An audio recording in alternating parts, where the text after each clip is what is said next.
Well, good morning. Oh, you're so kind. My name's Josh. I'm one of the pastors here. Super pumped that you are here. We are kicking off a new series. If it's your first time with us, we do series, which are basically a series of talks in a specific direction. We basically take scripture, we take what's here, and we put it on the screen, and we talk about it. We highlight some things, and we ask a big question that could change our lives forever.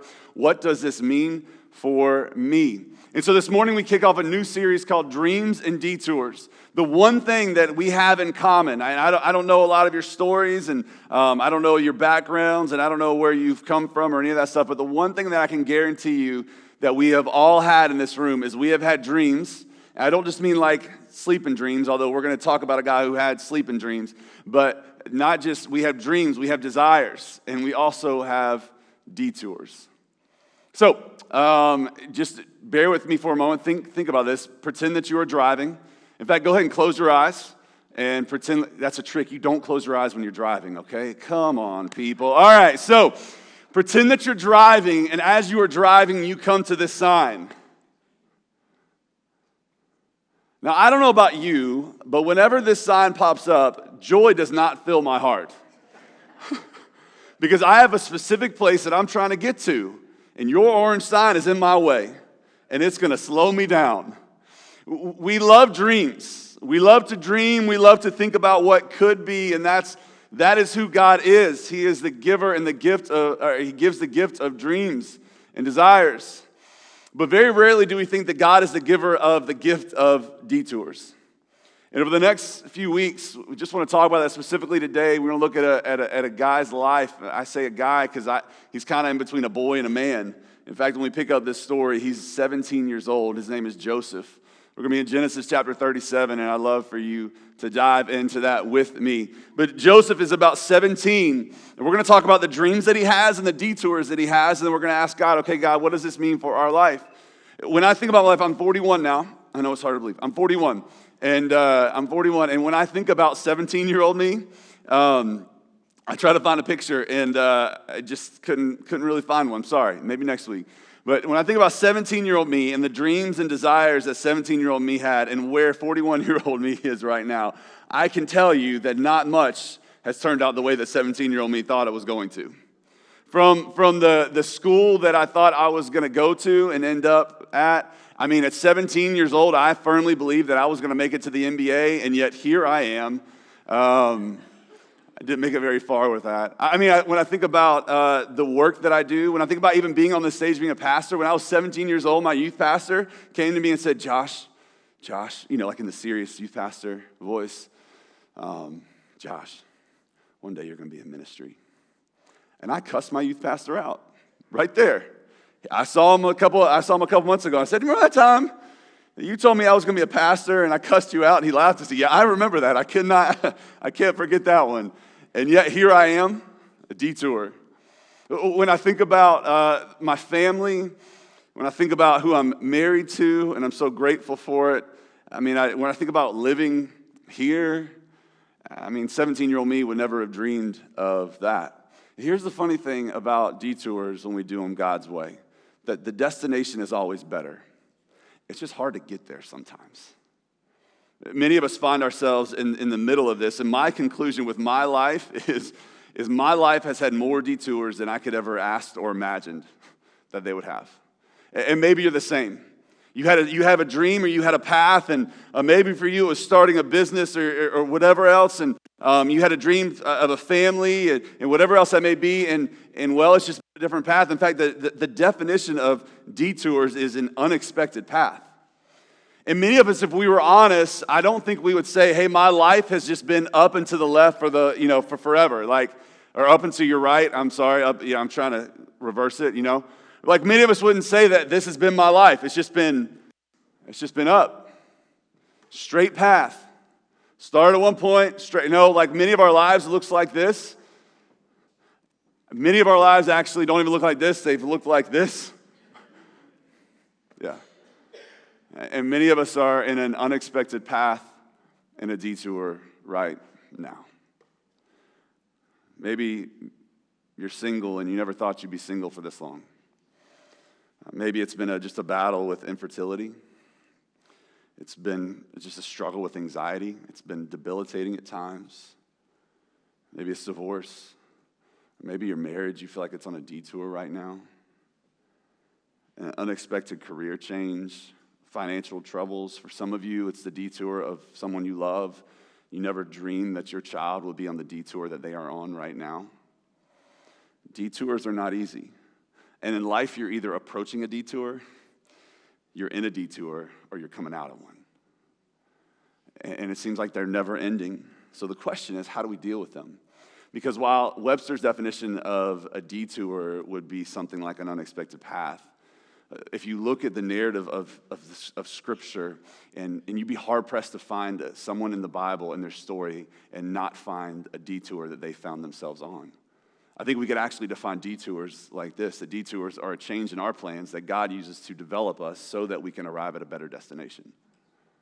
A change in our plans and what I want, and I love what I want, but a change in my plans and our plans so that God can develop us so that we can arrive at a better destination. So here's what I want to do today. We're going to be in Genesis chapter 37 for the majority of the time. We're going to look at this boy's, man's, kids, I don't know where to call him at this point, 17-year-old's life, Joseph, and just see what the detour that he went on and then ask, okay, God, what does this mean for us? So let's dive in. Joseph chapter 37. What am I?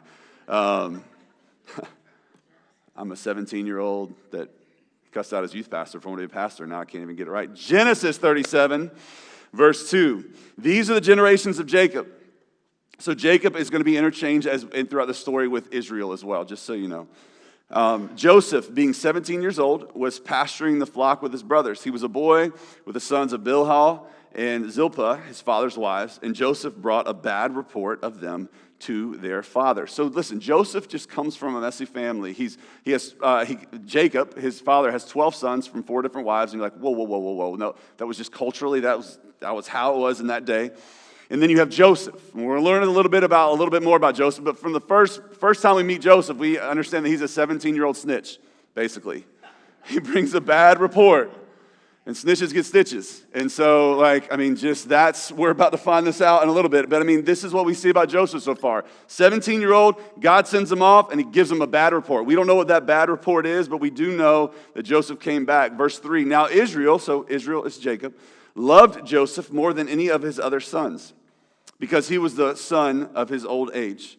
And he made him a robe of many colors. Now, this may begin to sound familiar. Joseph in the coat of many colors. If you grew up in church, maybe you've heard this before. If you haven't grown up in church, again, we're so glad you're here. Maybe it's your first time. Let me tell you a little bit about this. So Joseph was the favorite, and so his dad made him a coat. Now, there's a couple things about this coat that are interesting. The first one is that this robe actually would have sleeves. And you say, well, duh.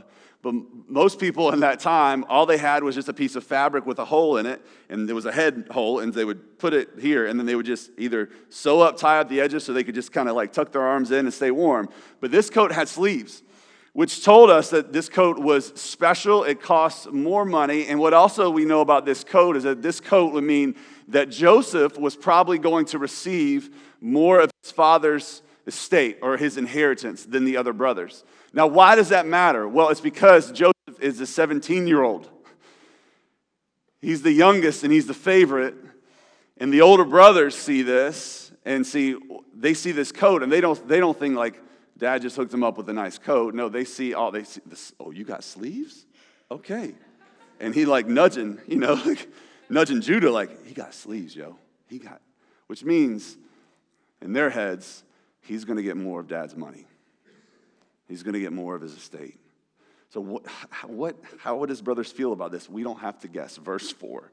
But when his brothers saw that their father loved him more than all his brothers, they hated him and could not speak peacefully to him. So a lot of people in this story, if you grew up, I grew up in church, and back in the day we had flannel graphs. Anybody remember a good flannel graph? Yep. If you don't, you didn't miss much, okay? But it's a flannel graph, so you had these pictures, and you have Joseph with his coat, and I always pictured Joseph as the perfect kid. He's the good kid, the perfect kid. But what we know about Joseph at this point, if Joseph is a tattletale. And what we're going to see a little bit more is actually Joseph seems a little entitled, seems a little spoiled as well. And so his brothers see this Joseph. They see the favoritism that he's receiving. And they're saying, okay, we're not about this. We don't love this. And so we see again, we continue to go on. Joseph had a dream. Verse 5, and when he told it to his brothers, they hated him even more. So Joseph has two dreams, and both dreams basically are the same dream, saying that one day all of his brothers, and the second dream actually says his whole family is going to bow down to him. Now, let's just play all this out, okay? You're the youngest, you're the favorite, you got the pretty coat, the cool coat, you're going to get a lot of your father's estate, and then you have a dream that's everyone's going to bow down to you. Maybe some common sense would think, you know what, I might not need to share this to everybody. But what does he do? He goes to his brothers and he says, hey, listen, one day I had this dream, and I believe it's a dream from God, and basically one day you're going to bow down to me. Dad, one day you're going to bow down to me. Culturally, unacceptable, insensitive, offensive. And yet Joseph just shares these dreams. So we continue to go on in the story, and so Joseph shares the dreams, and then we jump to another point in the story, and one day Jacob, Joseph's father, sends him out and says, hey, go check on your brothers working in the fields. And so he goes, and in verse 17, as he's going towards, we'll find out where he's going in a second, as he's going, it says verse 17, and a man was just wandering, stranger danger, I don't know, but a man was wandering, and he said, hey, your brothers, they have gone away, for I heard them say, let us go to Dothan. So Joseph went after his brothers and found them in Dothan, not Alabama. We're not going to Panama City, okay? So they saw him from afar, and listen, and before he came near to them, they conspired against him to kill him. So it went from, this is the kind of family Joseph's in. It went from, he's the favorite, we don't like him, he's saying we got to bow down to him. All right, let's just kill him. Now, one of the brothers, his name was Reuben, he pipes up and he says, hey, let's not kill him. Let's actually just throw him into this pit. And his mindset was, if we throw him in the pit, I can come get him later and rescue him and bring him back, take him back to dad. So they begin to make their way to him. They're making this plan, and they say, okay, we're not just going to kill him. We're going to throw him in a pit. And so verse 23, so when Joseph came to his brothers, they stripped him of his robe, the robe of many colors that he wore, and they took him and threw him into a pit. The pit was empty. There was no water in it. So that word stripped, it means the same thing as what you would do if you killed and skinned an animal. And so it's not just that they took his robe. He's probably just naked, and they threw him into this pit. I don't know if you can relate to this. Everything's going fine, and then all of a sudden you find yourself in a pit. Like everything in my life just seemed like it was going well. Everything was looking on the up and up. And then I turn around and I find myself back in this pit again. What do his brothers do next? They eat lunch. They eat lunch. And they make this decision. In fact, brother Judah says this, verse 26, then Judah said to his brothers, what profit is it if we kill our brother and conceal his blood? Come, let us sell him to the Ishmaelites, and let not our hand be upon him, for he is our brother, our own flesh. And his brothers listened to him. So he says, hey, listen, he's our brother. Let's use some common sense. Let's not kill him and have his blood on our hands. Let's just sell him. Let's sell him. So these Midianites they were coming down the road. They saw them from afar and said, hey, we can sell him. And so what do? Is they actually sell him for 20 pieces of silver. And they take this coat that he had, and they kill a goat, and they rub the blood on it, and then they take it to his father and say, Father, is this Joseph's coat? Like, come on. Is this his coat? His father's just destroyed and uprooted. Reuben actually goes back to get his brother, and his brother's not there anymore. He's like, what have you done? And we sold him. We made some money off of him. Imagine this kind of detour. And so what do we see in verse 36? So brothers are celebrating. They've gotten rid of Joseph. They've gotten him out of the way. No more favorite anymore. Maybe one of us can be the favorites. They've sold him. Verse 36, meanwhile, the Midianites had sold him in Egypt to Potiphar.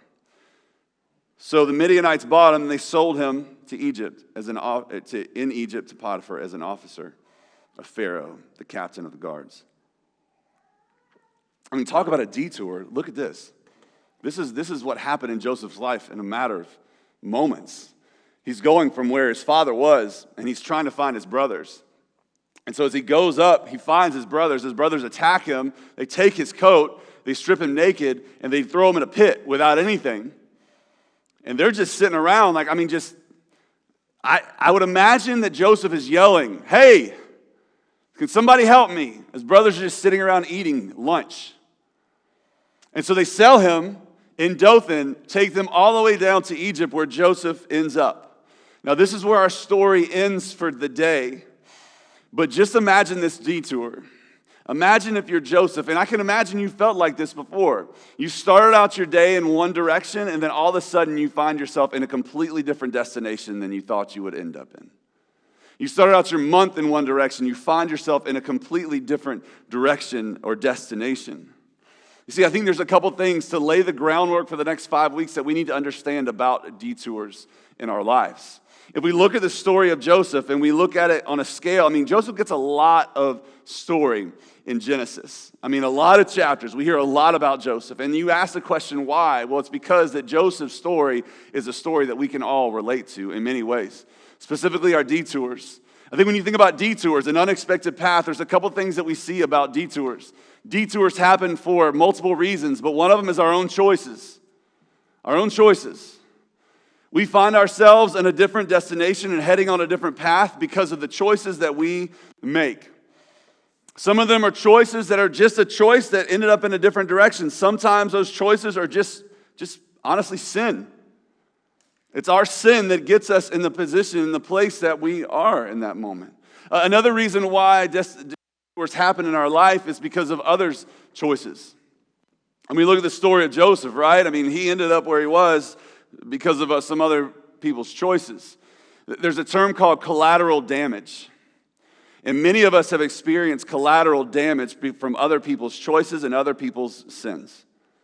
The third reason, though, that detours can happen is because of God's divine hand in our life. Now, this is one that's hard for us to understand, right? God, again, we talked about this last week. If God is for me, then he should love me and he should give me everything that I want and put me exactly where I want to go.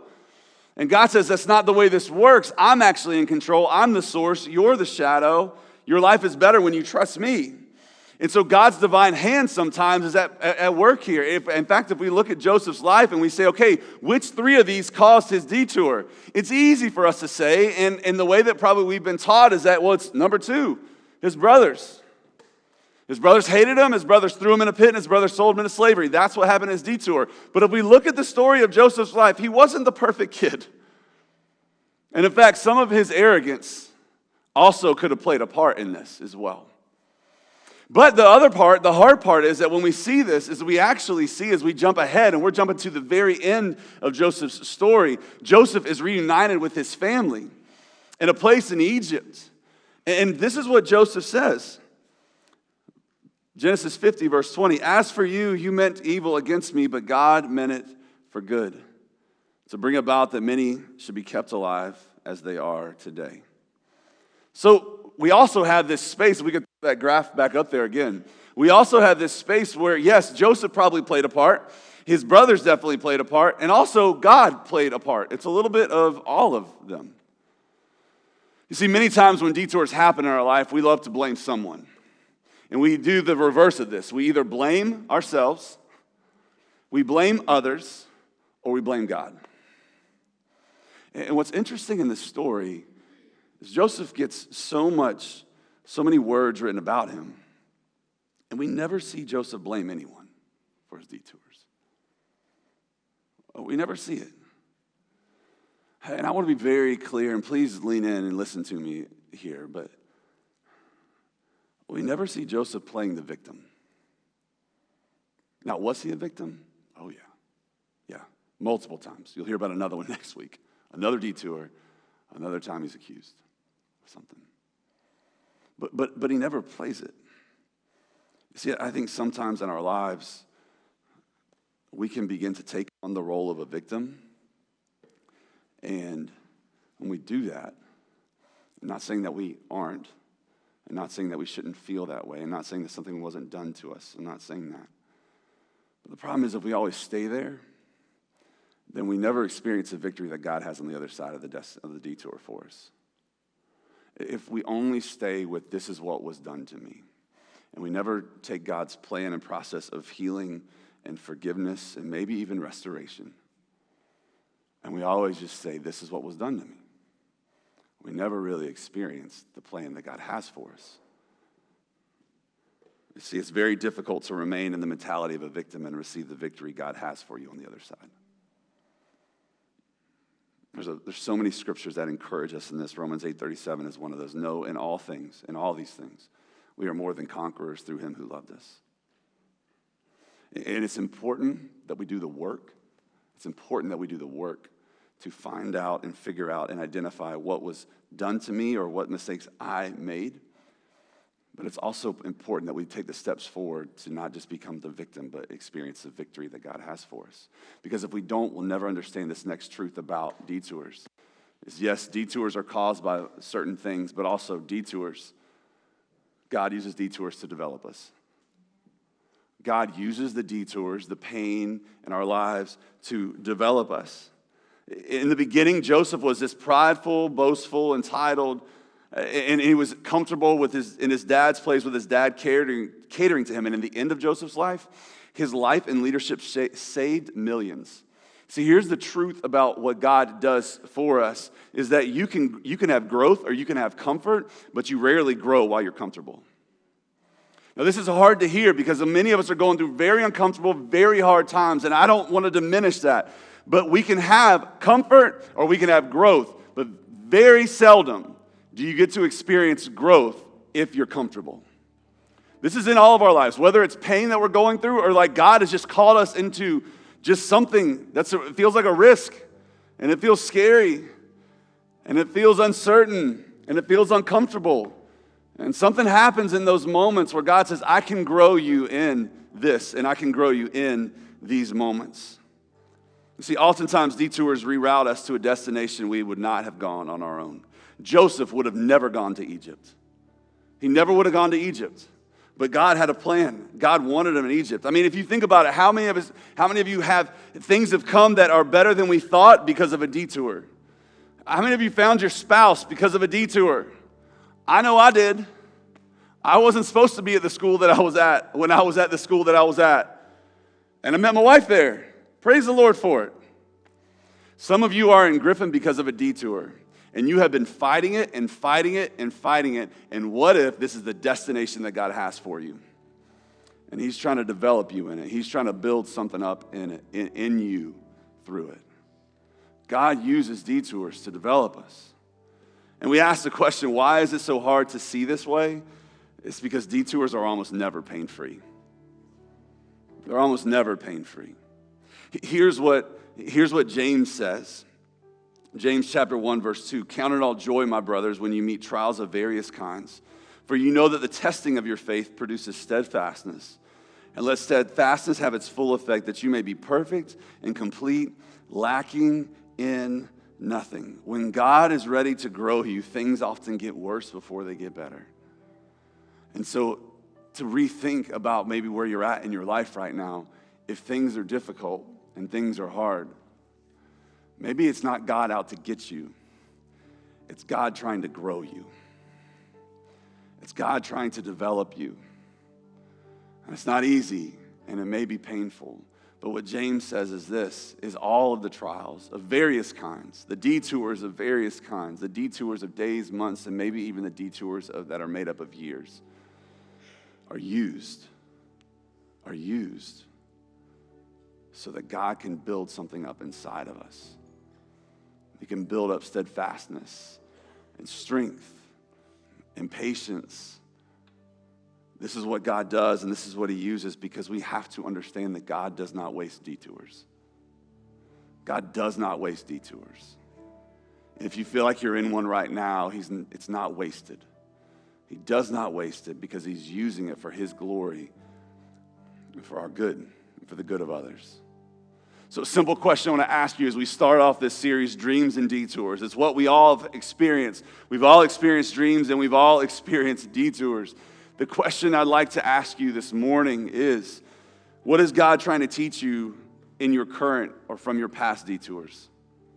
What is God trying to teach you from your current or your past detours? And what you're in right now, and the painful journey that you're in right now, and the detour, and you thought my life was going to look this way, and it doesn't look this way, it looks this way. Instead of just focusing on what's been done to you, what is God trying to teach you? Instead of focusing on maybe God's after me, well, maybe God is for me, what is he trying to teach you in it? He's trying to develop something in you, because he doesn't waste detours. He doesn't waste the pain. He doesn't waste the waiting. He doesn't waste the hurt. He doesn't waste the anger. He doesn't waste the frustration. God does not waste detours. My prayer is that I hope we don't waste the opportunity to see what he has for us in the detour.